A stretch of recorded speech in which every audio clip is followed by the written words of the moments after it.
Muak, muak, muak. Seluruh rakyat Indonesia sudah muak. Selama ini kita selalu dipertontonkan pelaku koruptor yang tertangkap tapi masih bisa senyum-senyum di depan kamera.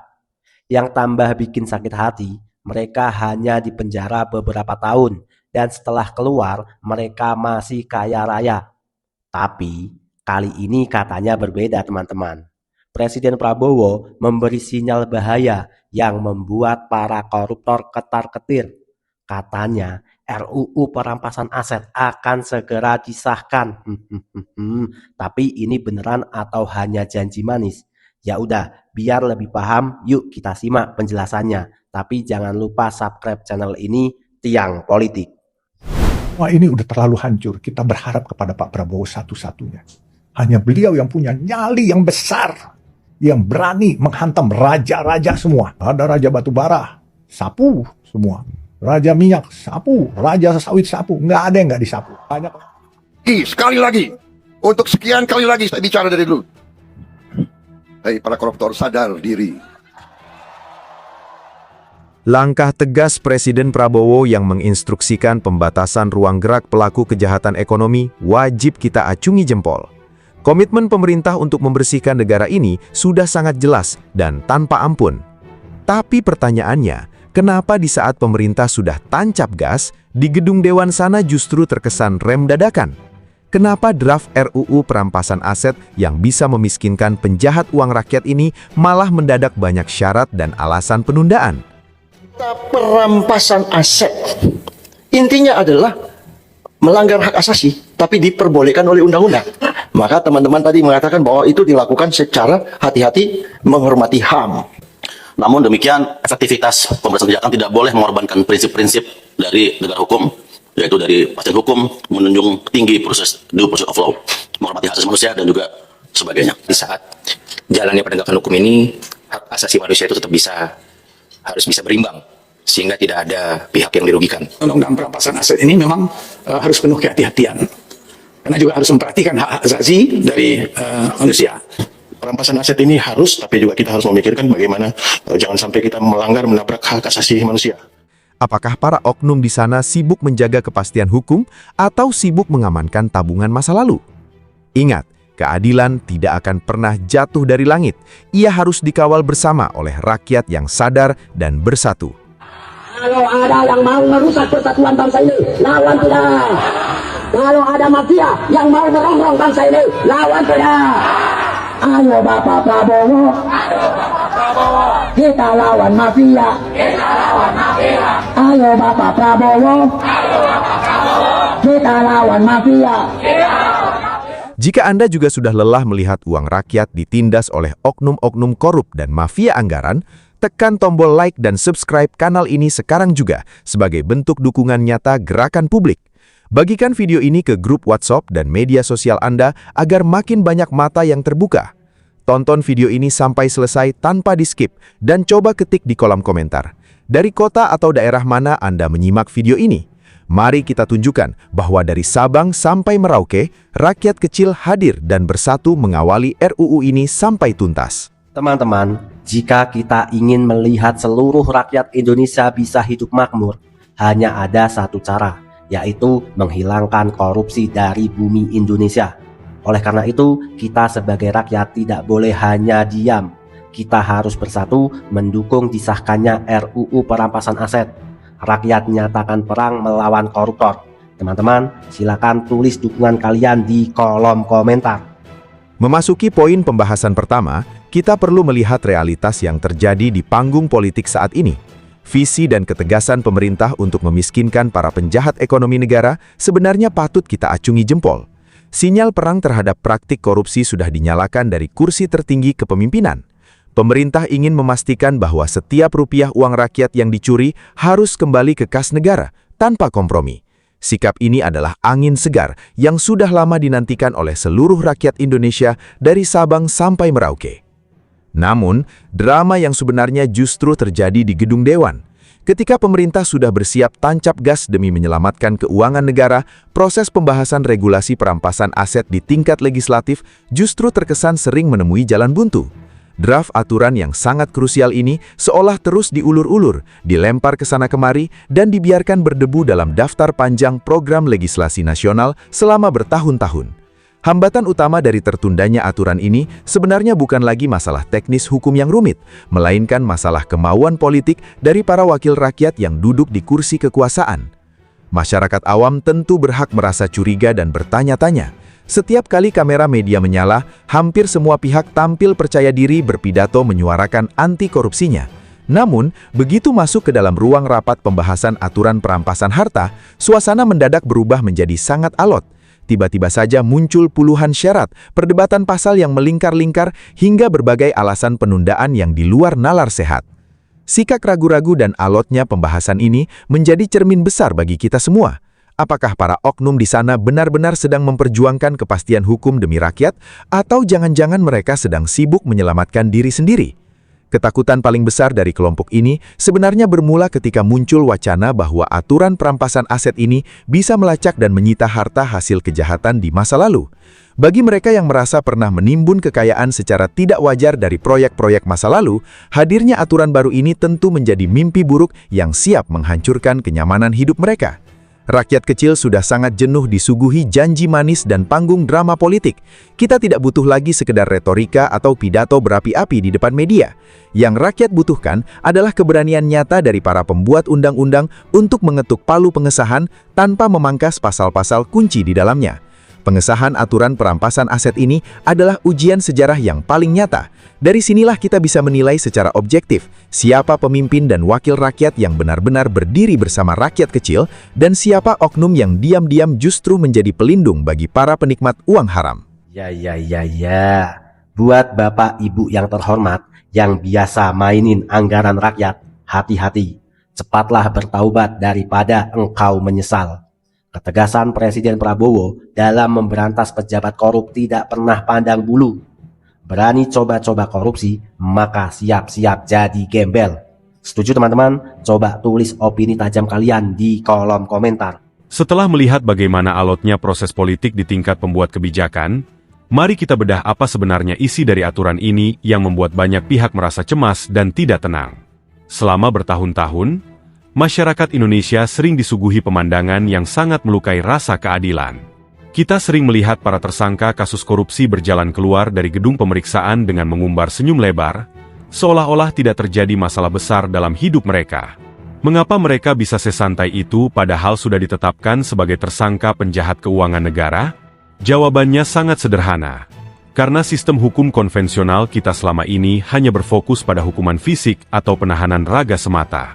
Dalam dunia hukum, pendekatan lama ini berfokus pada orangnya.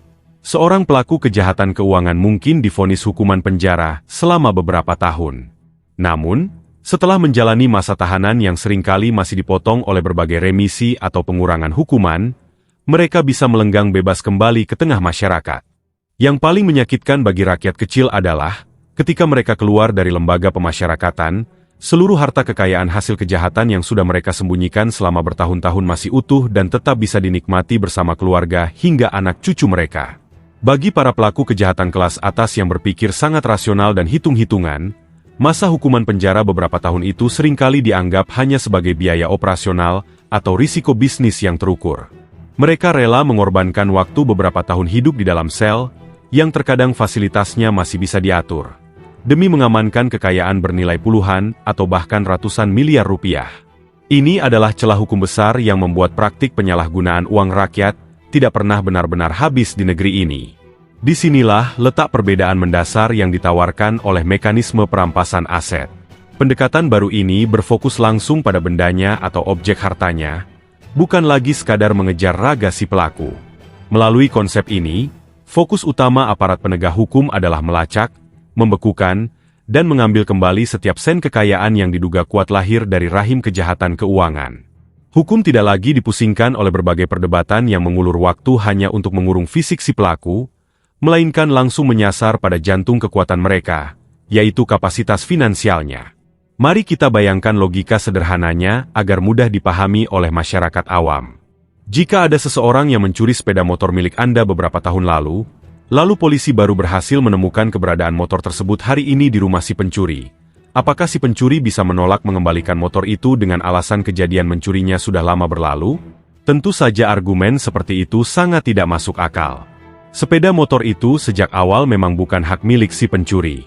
Mengambil kembali barang yang dicuri dan mengembalikannya kepada pemilik yang sah bukanlah sebuah hukuman baru, melainkan tindakan pemulihan hak yang sudah seharusnya dilakukan sejak dulu. Prinsip itulah yang diterapkan dalam perampasan aset berbasis benda. Uang dan kekayaan yang dikorupsi pada hakikatnya adalah milik seluruh rakyat Indonesia yang dipungut dari pajak dan hasil bumi negara. Kapanpun dan dimanapun harta haram itu disembunyikan, baik diubah menjadi tanah, bangunan mewah, deretan mobil mahal, disimpan atas nama orang lain, atau dilarikan ke rekening luar negeri, negara memiliki hak mutlak untuk mengambilnya kembali tanpa memandang berapa lama waktu telah berlalu. Ketika aturan ini benar-benar diterapkan secara tegas tanpa pandang bulu, maka kalkulasi matematika para pelaku kejahatan keuangan akan langsung runtuh total. Korupsi tidak lagi menjadi bisnis yang menguntungkan, melainkan sebuah tindakan konyol yang menjamin kemiskinan mutlak bagi pelakunya. Tanpa kekuatan uang di tangan mereka, para oknum ini tidak akan bisa lagi menyewa barisan pengacara mahal, tidak bisa lagi membeli pengaruh politik, dan tidak bisa lagi mengatur hukum dari balik layar. Inilah instrumen hukum yang sangat ditakuti, karena ia tidak hanya mengurung raga, tetapi mematikan fondasi ekonomi yang selama ini memberi mereka kesombongan di atas penderitaan rakyat kecil. Selain fokus pada perampasan bendanya, ada satu senjata rahasia paling mematikan di dalam regulasi ini yang paling bikin para oknum pemilik harta tidak wajar panik setengah mati. Senjata itu dinamakan mekanisme pembuktian terbalik. Untuk masyarakat awam, istilah hukum ini mungkin terdengar rumit, tetapi cara kerjanya sebenarnya sangat sederhana dan sangat masuk akal bagi logika rakyat kecil. Selama bertahun-tahun, sistem hukum konvensional kita menaruh seluruh beban pembuktian di pundak aparat penegak hukum, seperti jaksa dan penyidik. Artinya, ketika ada dugaan penyelewengan uang negara, pihak jaksalah yang harus bersusah payah mencari dokumen, memeriksa aliran transaksi bank, memanggil puluhan saksi, dan membuktikan detik demi detik bagaimana uang negara itu diambil. Proses ini membutuhkan waktu yang sangat panjang, biaya yang tidak sedikit, dan tenaga yang luar biasa besar. Sementara itu, para oknum yang diduga menyalahgunakan wewenang bisa duduk manis bersama barisan pengacara mahal yang mereka sewa. Mereka cukup menggunakan hak untuk diam atau berkelit, sementara harta hasil kejahatannya disembunyikan dengan rapi di balik puluhan lapis perusahaan fiktif, dibelikan aset kripto, atau dikuasai atas nama kerabat jauh, sopir pribadi, bahkan asisten rumah tangga yang tidak tahu apa-apa. Ini adalah pertarungan yang sangat tidak seimbang. Ibarat kura-kura yang dipaksa mengejar kereta cepat. Nah, aturan perampasan aset memutarbalikkan logika permainan yang tidak adil tersebut secara total melalui konsep kekayaan yang tidak wajar. Fokus utama dari mekanisme ini bukan lagi menyuruh jaksa membuktikan kejahatannya terlebih dahulu, melainkan langsung mempertanyakan status legalitas dari tumpukan kekayaan yang dimiliki oleh seorang pejabat atau penyelenggara negara. Mari kita buat sebuah gambaran sederhana, agar kita semua bisa membayangkan betapa hebatnya cara kerja mekanisme ini jika benar-benar diterapkan di lapangan. Bayangkan ada seorang mantan pejabat di sebuah instansi pemerintah yang sudah pensiun beberapa tahun lalu. Berdasarkan data resmi dan kalkulasi matematika yang jujur, total pendapatan bersih yang ia terima selama puluhan tahun mengabdi sebagai pegawai negeri mungkin hanya berada di kisaran miliaran rupiah. Angka itu adalah pendapatan sah yang masuk akal dan terdaftar secara resmi di kantor pajak. Namun, coba kita tengok kenyataan di lapangan. Di garasi rumah mewahnya yang seluas lapangan sepak bola, berjejer rapi deretan mobil sport berharga fantastis, sepeda motor langka, hingga kepemilikan aset tanah dan properti di berbagai kota besar yang nilainya mencapai ratusan miliar rupiah. Jika menggunakan sistem hukum lama yang rumit, penegak hukum harus mencari tahu satu persatu dari proyek mana, tahun berapa, dan dari pihak mana uang itu mengalir. Jika proyeknya sudah selesai belasan tahun lalu dan dokumennya sudah hilang, maka kasus tersebut akan menguap begitu saja tanpa kejelasan. Si oknum tetap hidup tenang menikmati kekayaannya di atas penderitaan rakyat. Tetapi dengan mekanisme pembuktian terbalik, negara tidak perlu lagi membuang waktu untuk berdebat soal cerita masa lalu. Negara tinggal datang mengetuk pintu rumah mewah tersebut membawa lembaran kalkulasi resmi dan berkata sederhana, "Wahai Bapak mantan pejabat yang terhormat, berdasarkan catatan resmi negara, total gaji dan pendapatan sah Anda selama mengabdi adalah 5 miliar rupiah. Tetapi hari ini kami mencatat Anda memiliki total aset kekayaan bernilai 200 miliar rupiah. Ada selisih uang sebesar 195 miliar rupiah yang sangat tidak wajar di sini. Silakan Anda buktikan sendiri di hadapan pengadilan. Dari bisnis halal dan sah apa uang ratusan miliar tersebut berasal.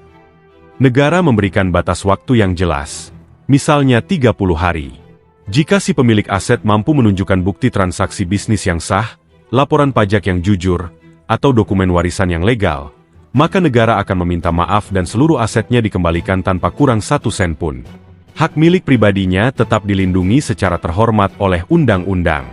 Namun, disinilah letak peristiwa yang paling ditakuti oleh para oknum korup. Jika mereka gagal membuktikan asal-usul kekayaannya secara sah, atau hanya bisa memberikan alasan konyol seperti, ini hasil tabungan dari kecil, atau hadiah dari dermawan misterius yang tidak mau disebutkan namanya, maka hakim pengadilan berhak memutuskan bahwa seluruh aset tidak wajar tersebut resmi disita dan diambil alih oleh negara untuk dikembalikan ke kas publik. Beban pembuktian tidak lagi ada pada negara yang harus pontang-panting mencari bukti, melainkan berpindah sepenuhnya ke pundak si pemilik harta. Inilah celah yang paling membuat mereka tidak bisa tidur nyenyak. Mengapa?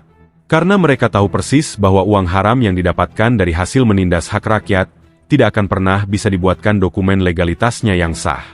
Mereka tidak akan pernah bisa membuat laporan keuangan palsu yang mampu meyakinkan hakim bahwa harta melimpah itu berasal dari bisnis jualan makanan ringan atau warung kelontong. Tentu saja, untuk menjalankan mekanisme yang luar biasa ini, negara membutuhkan lembaga penegak hukum dan intelijen keuangan yang benar-benar kuat, independen, serta bersih dari oknum-oknum nakal di internalnya sendiri. Pelacakan aset di zaman modern memerlukan integrasi data yang canggih agar bisa menembus rahasia perbankan, kepemilikan saham perusahaan cangkang, hingga transaksi digital yang rumit.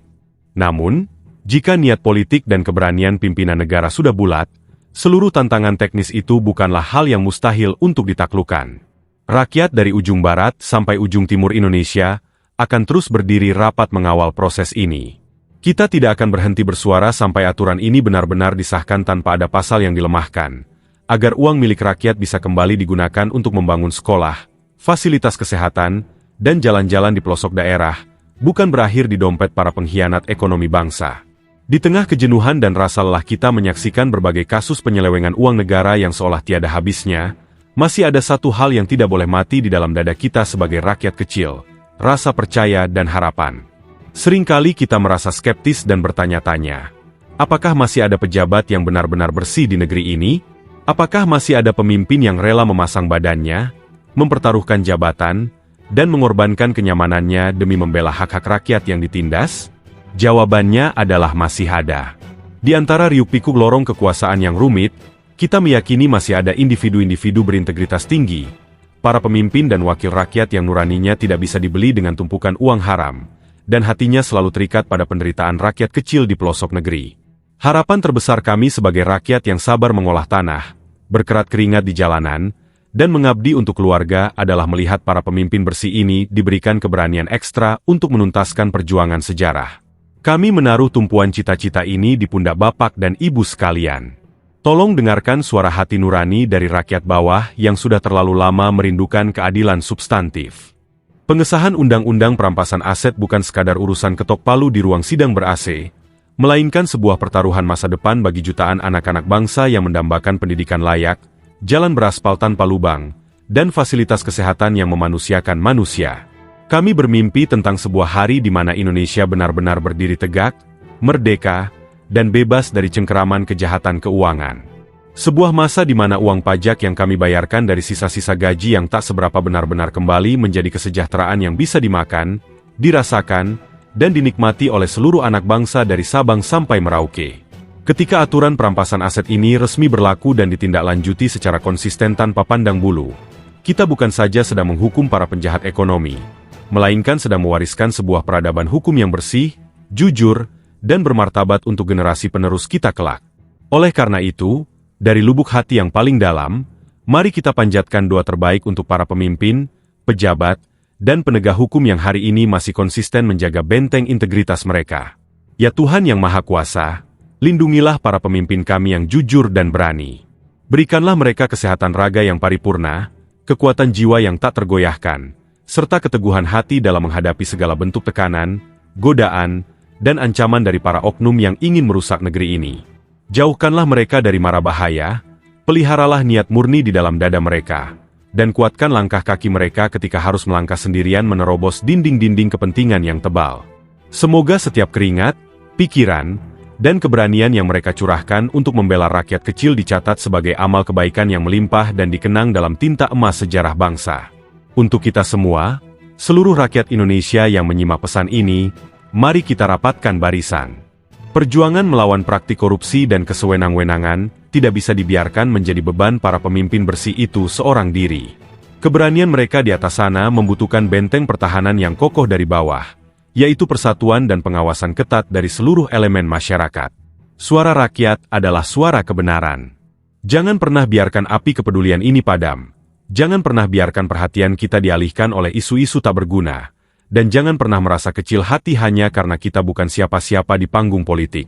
Kekuatan terbesar sebuah negara demokratis berada di tangan rakyatnya yang bersatu dan berpendidikan secara kritis.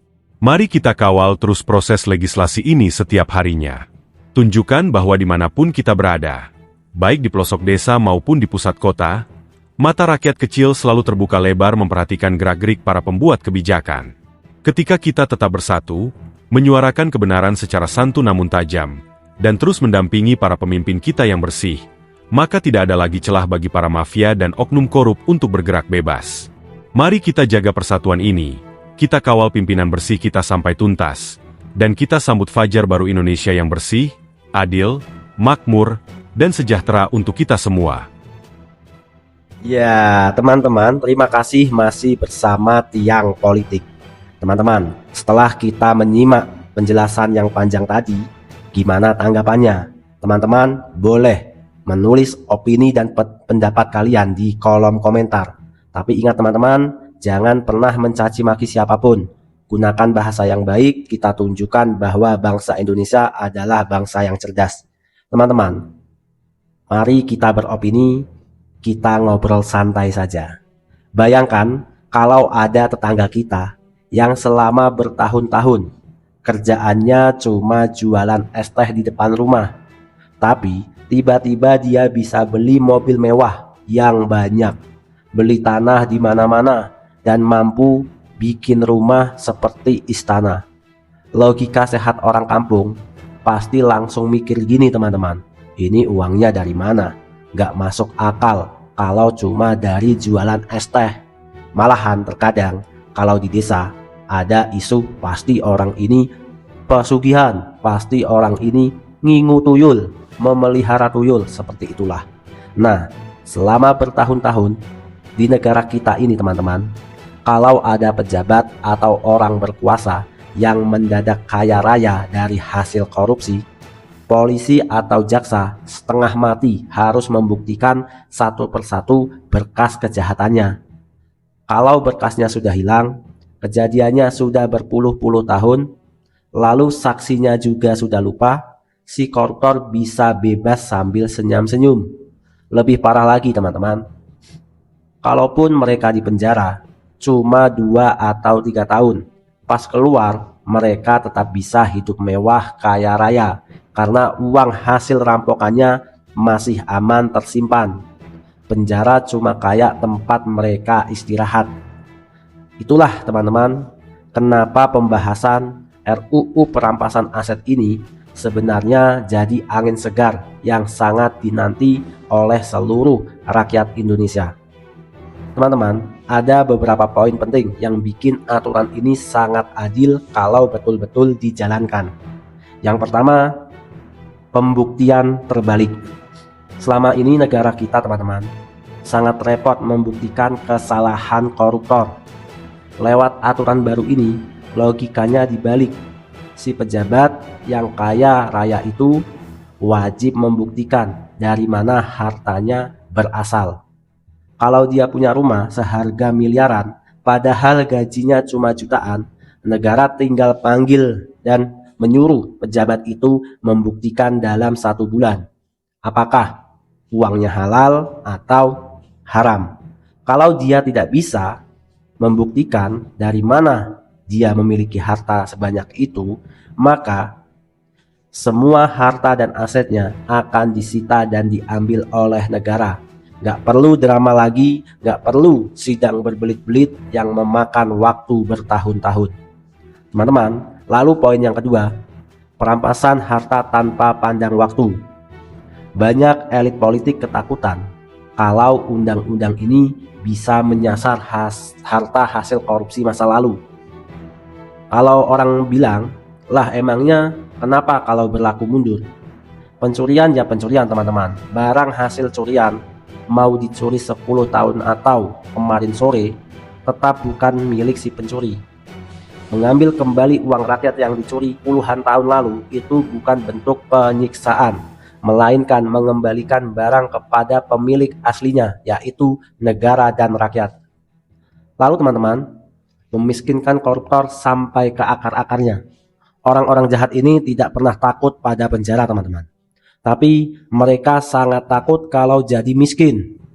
Lah selama ini teman-teman, kita cuma disuguhi tayangan di televisi koruptor pakai rompi oranye tapi masih bisa senyum-senyum, masih bisa dada-dada di depan kamera. Kenapa hal itu bisa terjadi teman-teman? Karena anak cucu mereka masih bisa hidup enak. Mereka masih bisa membayar pengacara mahal, masih bisa menyuap oknum petugas, dan mereka masih memiliki bisnis yang banyak.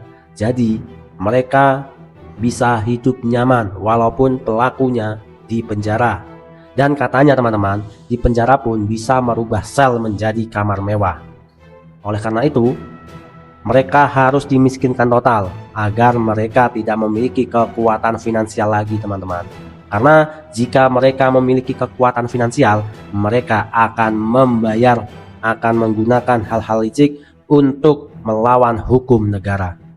Teman-teman, RUU perampasan aset ini sudah mandek dan dibahas berulang kali di DPR selama belasan tahun katanya. Tapi sampai sekarang cuma dijadikan umpan janji politik. Kenapa kok alot banget ya teman-teman dan terkesan diulur-ulur? Ya jawabannya sederhana. Pasti, mungkin, atau bahkan banyak yang sedang panik kalau RUU ini sampai disahkan. Ya udah teman-teman, harapan kita sebagai rakyat hanya bisa berharap, hanya bisa mengawasi, bersuara, semoga RUU perampasan aset ini segera disahkan dengan maksimal. Oke teman-teman, semoga Indonesia semakin bersih, rakyatnya semakin sejahtera. Terima kasih, sampai berjumpa di video selanjutnya. Saya host Tiang Politik, saya Irham, undur diri. Sampai bertemu di video selanjutnya, see you next time.